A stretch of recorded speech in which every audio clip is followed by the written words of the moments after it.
வணக்கம் மிதுன ராசியினரே. இன்று நாம் ஜூன் 22 முதல் ஜூன் 28 வரை உள்ள இந்த வாரத்தின் ராசிபலனைப் பற்றி பேசப் போகிறோம். இந்த வாரம் உங்கள் வாழ்க்கையின் பல அம்சங்களில் மாற்றங்களை கொண்டு வரும். அதனால் ஒவ்வொரு நாளும் கவனமாக அணுகுவது முக்கியம்.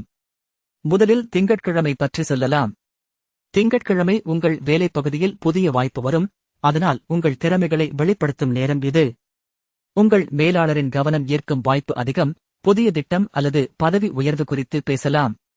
ஆனால் அதிகமாக உற்சாகம் காட்டாமல் அமைதியாக உங்கள் கருத்துக்களை முன்வைக்க வேண்டும். இந்த நாளில் உங்கள் அதிர்ஷ்ட நிறமான நீலம் நிறம் உங்களுக்கு நல்ல ஆற்றலை தரும். அதனால் நீல நிற ஆடை அல்லது அணிகலன் அணியுங்கள். இது உங்கள் மனநிலையை சமநிலைப்படுத்தும். உங்கள் அதிர்ஷ்ட எண் 7 இந்த நாளில் பல இடங்களில் தோன்றும். அதனால் 7 என்ற எண்ணை கொண்ட பக்கெட்டுகள், பில் எண்கள் அல்லது கூட்டங்களில் கவனம் செலுத்துங்கள். இது சிறிய அதிர்ஷ்டங்களை உங்களுக்கு கொண்டு வரும். இரண்டாவது நாள் செவ்வாய்க்கிழமை. வேலை தொடர்பாக சில சவால்கள் தோன்றலாம். ஆனால் நீங்கள் முன் திட்டமிடும் திறமையால் அவற்றை எளிதாக சமாளிக்க முடியும்.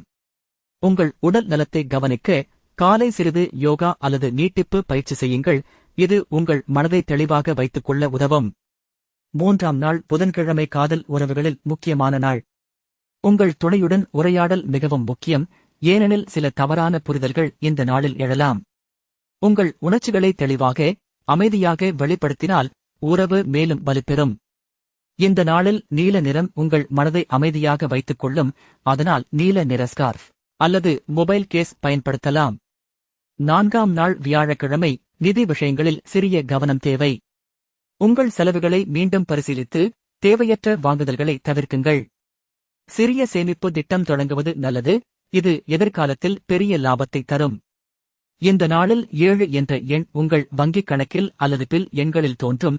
அதனால் அதனை கவனமாக பார்க்கவும். ஐந்தாம் நாள் வெள்ளிக்கிழமை. உடல் நலத்தில் சிறிய பிரச்சினைகள் எழலாம். குறிப்பாக தலைவலி அல்லது மயக்கம். அதிகமாக கஃபீன் அல்லது கார்போனேட்டட் பானங்களை தவிர்த்து அதிகம் தண்ணீர் குடியுங்கள். சுலபமான நடைப்பயிற்சி செய்யுங்கள். உங்கள் மனநிலையை சமநிலைப்படுத்த நீல நிறம் கொண்ட தலையணை அல்லது படுக்கை துணிகளை பயன்படுத்தலாம். ஆறாம் நாள் சனிக்கிழமை. நிதியில் சிறிய முதலீடு லாபம் தரும். நீங்கள் ஏற்கனவே சில பங்குகள் அல்லது மியூச்சுவல் ஃபண்ட் வைத்திருந்தால் அவற்றை மீண்டும் பரிசீலித்து குறைந்த அபாயம் கொண்ட முதலீடுகளை தேர்வு செய்யுங்கள். இந்த நாளில் 7 என்ற எண் பல இடங்களில் தோன்றும். அதனால் உங்கள் முதலீட்டு முடிவுகளில் அதனை ஒரு சின்னமாக கொள்ளலாம்.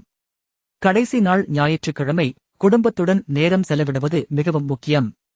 உங்கள் பிஸியாக இருந்த நாட்களை மறந்து குடும்ப உறுப்பினர்களுடன் உணவு பகிர்ந்து உரையாடல் மூலம் உறவை வலுப்படுத்துங்கள். இந்த நாளில் நீல நிறம் உங்கள் மனதை அமைதியாக வைத்துக் கொள்ளும். அதனால் குடும்பம் ஒன்றாக நீல நிறம் கொண்ட உடைகள் அணியலாம். இது ஒற்றுமையை அதிகரிக்கும். இந்த வாரம் மிதுன ராசியினருக்கு வேலை, காதல், உடல் நலம், நிதி ஆகிய எல்லா அம்சங்களிலும் சமநிலையான அணுகுமுறை தேவை. உங்கள் அதிர்ஷ்ட நிறமான நீலம் மற்றும் அதிர்ஷ்ட எண் 7 உங்கள் வாழ்க்கையில் சிறப்பாக செயல்படும். அதனால் அவற்றை தினசரி வாழ்க்கையில் சேர்த்துக் கொள்ளுங்கள். ஒவ்வொரு நாளும் சிறிய முயற்சியால் பெரிய மாற்றங்களை உருவாக்கலாம். அதனால் உங்கள் இலக்குகளை தெளிவாக வைத்துக் கொண்டு ஒழுங்காக செயல்படுங்கள். இப்போது இந்த வாரத்தின் ராசிபலனை முடித்துவிட்டோம். உங்கள் நாளை சிறப்பாக தொடங்குங்கள். அந்த தின ராசிபலன் அறிய தினசரி பலன் சேனலை சப்ஸ்கிரைப் பண்ணுங்கள்.